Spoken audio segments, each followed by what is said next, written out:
final game we are going to review here, and that is another blowout. One that I did not see coming and got out of hand. Where do we begin? As it was 63-10. Usually the games that we previewed so far this season, I think maybe we've had like one or two blowouts. Maybe out of week 1 we did 7. I think week 2 we did 6. Last week we did another 5. So that's like 18 until 23 games. And I think a majority of them have been pretty close affairs. This one, it seemed like Illinois was like a MAC team. It felt like at times. But big question we had going into it, was Fernando Mendoza ready to deliver? And he more than delivered. This is kind of the game that maybe puts him on the map in winning the Heisman. I think he might win it. I kind of felt like last year in that game against Miami, there was like murmurs like, man, this kid's really, really talented, but he just didn't have enough good pieces around him. This Indiana offense just has so many pieces around him to where he's most likely going to be, I think, a Heisman finalist. As long as obviously he stays healthy and that he keeps his consistent in his form at the moment. But him and Elijah Sherrod and Omar Cooper Jr., that is just a crazy combo. I don't think any team, not only in the Big Ten, but across the country, do not want to meet. And then on top of that, he had a lot of help on the ground. Kobe Martin had 107 yards. We brought him up in the preview as BB Jr., the transfer in from UAB, was out with a leg injury, but we knew that Indiana had studs. They have 3 running backs over 200 yards. Now they have 4 running backs over 200 yards, and BB didn't even play, which is kind of crazy. Kalen Black should be very close to 350, if I'm not mistaken. And Henby should be just short of 300, if I'm doing the math right. I'm not going to go click their profiles right now to prove that. They have a crazy running back room, a total of 312 yards on the ground. When you can offer that to your quarterback, passing the ball is going to be a hell of a lot easier. Play action stuff is going to make teams think twice and be on their heels throughout this game. And that was Illinois. They were already down a DB and Xavier Scott, their nickelback. And then it got even worse as this was the play I was talking about earlier when I was going into the OU Auburn review. I just think the officiating needs to kind of be more well-defined on what is targeting, what is not. I think since we've done the watch-alongs, it's been kind of just hit or miss quite a bit with the targeting calls. Some of them, yeah, it wasn't targeting, but some for sure. Like, oh man, that was head-to-head contact. Makes a lot of sense. I think it was we saw some stuff in the playoffs last year to where like key players came out, unfortunately. That might be a thing going forward to where we see these bad calls, I think, really affect players not being out on the field. And once Illinois really lost Miles Scott, I think that was when the Fighting Illini just really fell apart on defense, because they had backup guys in there that were getting just completely exploited in the red zone. They had guys that were making really, really sloppy tackles.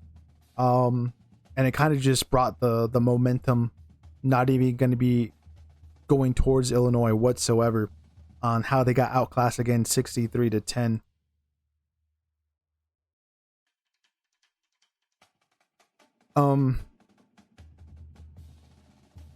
Yeah, Luke Altmaier had a bad night, had a really, really bad night. He just got swarmed every time it felt like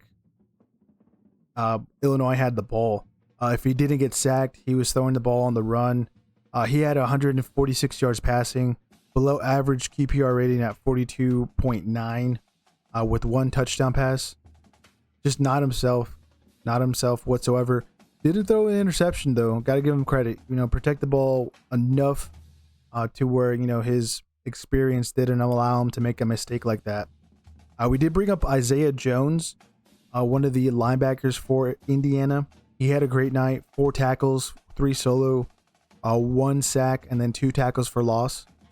He was absolutely tremendous in bringing the pressure. And this Indiana team, not only in the secondary, because when you saw those blitzes, when they replayed Altmaier going down, you saw just red over the white uniforms of Illinois.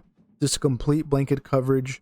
Altmaier had no one open throughout the night. You kind of see that he really needed those 2 wide receivers that left the NFL last season, or some kind of quality player in that. Maybe that's where Illinois should have really invested in. Even though Hudson Clement, who opened up the night pretty well, Colin Dixon, he hit that home run, 59-yard touchdown with a nice play action pass to set that up. But really didn't have anything outside of that in terms of depth out wide. That is just real quality. But this defensive front is probably one of the scariest I think we're going to be seeing here. And I did say it is the year of the defense. And I think that's going to be holding true with the Hoosiers kind of being one of the flag bearers throughout this 2025 season. Again, they had 7 sacks, 10 tackles for loss. I think that was another big thing, that those 3 other tackles for loss kind of just stalled out runs. There was one big play where I think it was Fegan just got swallowed up before he even got to the line of scrimmage. There was just a lot of not good blocking whatsoever. Ladino, Tucker, those guys ate up so well, either in sacrificing or winning their one-on-ones. They're in the interior of the defensive line, that like everything else after that was just basically a bonus that Indiana had in terms of getting penetration at the line of scrimmage, whether it was the defensive ends, which was kind of crazy. I don't even see Kamara registering a tackle, if I'm not mistaken. Like, that's kind of crazy that like a key player who I didn't even see out or anything like that with an injury, he doesn't even register anything because of how good everyone else ate. You love to see that, to where like you don't really need to have like even higher profile players on the defense do much of anything. But again, I think it was also a great night for Fernando Mendoza. 11.6 yards per completion, 5 touchdowns, one of the highest QPRs again that we're going to be talking about. It was at 93.6, which is pretty impressive at a decent volume. 21 for 23. That is like he almost pitched a perfect game, only missing 2 passes. That's just insane. 267 yards total. Didn't really have to do much. I think special teams also played big. If I'm not mistaken, there was a punt return from D'Angelo Pons there in the first half. Then on top of that, Indiana was pinning Illinois back within their 20 as well. If I'm looking at the punt stats. They had 1 punt, there in the 20, and which is pretty impressive for Quinton Warren. That was another thing we brought up to mention, that this game was going to come down to special teams, and it really was effective in the beginning of the game on why kind of Indiana pulled away, either in returning or giving the ball back. Just pinning your team, but with a backup punter on top of that, that's just like, it's crazy how much depth Indiana actually has. It looks like Cignetti in the offseason and what he saw with his team last year was like, okay, we all have players there in the first 11, but bringing in depth,